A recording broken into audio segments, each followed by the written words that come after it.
So 2 weeks na guys ay sobra siyang sumasakit guys.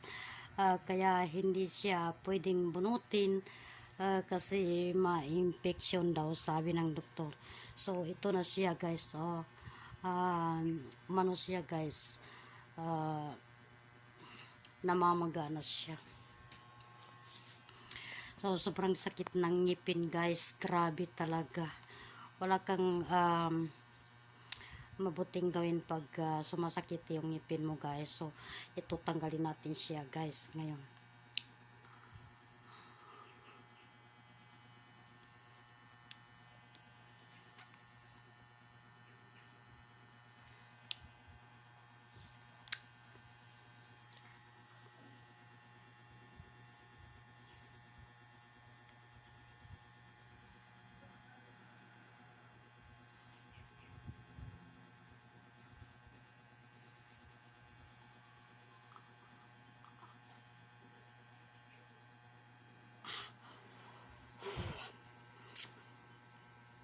Masakit talaga guys.